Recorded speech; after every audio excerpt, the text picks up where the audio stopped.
ఇంకొక తగాదాలు ఉన్నాయని ఎవరైనా చెప్పారా? శర్మిలమ్మ గారు వైఎస్ఆర్ తెలంగాణ పార్టీ అని పెట్టుకొని తెలంగాణలో తెలంగాణ ఆడబిడ్డగా తెలంగాణ యొక్క రాధాకృష్ణ గారు చెప్పారు, మీరు అది మర్చిపోతున్నారు ఇక్కడ. ఏం సార్ కొత్త పలుకులో చెప్పారు, అది చెప్తా ఉంటారు సార్. రాధాకృష్ణ గారు రోజు చెప్పేటివన్నీ వింటే ఆంధ్రప్రదేశ్ రాష్ట్రం ఎప్పుడూ అమ్ముడుపోయి ఉండాలా, లేకుంటే ఆంధ్రప్రదేశ్ ఇప్పుడు ఉందా? ఉంది, వాళ్ళ దృష్టిలో ఉండదు సార్, అంతే. ఆంధ్రప్రదేశ్ లో లేకుంటే మీరు నేను ఎలా బతుకుతాం సార్? ఇక్కడికి వచ్చి ఆంధ్రప్రదేశ్ ఉంది అని చెప్పడానికి లేకుంటే చంద్రబాబు నాయుడు గారు హైదరాబాద్ లో నివాసం చేస్తూ పవన్ కళ్యాణ్ గారు హైదరాబాద్ ఇక్కడ ఆటవిక కాలం కాబట్టి అక్కడ ఉంటున్నారు వాళ్ళు. ఆటవిక రాజ్యం అంటే ఇక్కడ అడవిలాగా మారిపోయింది కాబట్టి అక్కడికి వెళ్ళి ఉంటున్నారు. మీరు ఇప్పుడు ఆటవికులతో ఏం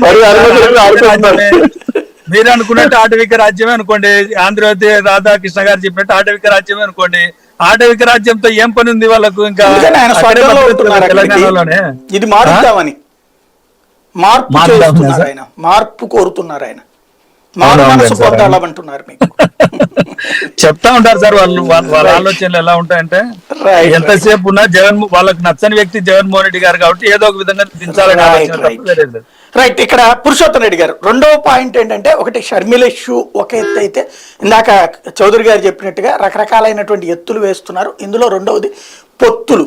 ఈ పొత్తుల్లో ప్రధానమైనటువంటి తెలుగుదేశం పార్టీ జనసేనతో భారతీయ జనతా పార్టీ కూడా పొత్తు పెట్టుకుంటుంది. 7 పార్లమెంట్ సీట్లు, 7 అసెంబ్లీ సీట్లు ఇవ్వబోతున్నారు అన్నటువంటి ప్రచారం బాగా జోరుగా ఉంది. ప్రశాంత్ కిషోర్ కూడా బీజేపీ తరపున దూతగానే వచ్చాడన్నటువంటి ప్రచారం కూడా నడుస్తుంది.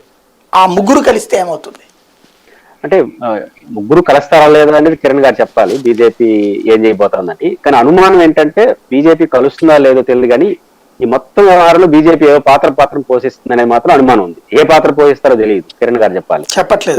ఎందుకు పాత్ర పోషిస్తారో అంటే, పాత్ర పోషిస్తారు అన్న దానికి ఆధారం ఉంది. బీజేపీ ఒక బలమైన పార్టీ, వాళ్ళతో అసోసియేట్ అయిన పవన్ కళ్యాణ్ గారు మీకు సంబంధం లేకుండా ఇంకో పార్టీతో పొత్తు పెట్టుకోగలడా? పొత్తు పెట్టుకుంటే మీతో సంబంధం తెగిపోయినట్టే కదా. మీతో జాయింట్ గా ఈ రాష్ట్రంలో వైసీపీని, తెలుగుదేశాన్ని ఓడించి పవర్ లోకి రావాలని మీతో కలిసి ఒక జాయింట్ మీటింగ్ పెట్టినటువంటి, జాయింట్ రాజకీయాలు చేస్తున్నటువంటి పవన్ కళ్యాణ్ గారు ఏ అవగాహనతో తెలుగుదేశంతో పొత్తు పెట్టుకున్నాడు?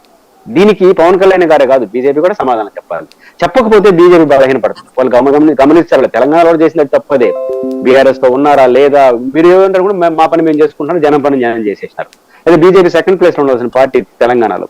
ఆంధ్రప్రదేశ్ లో కూడా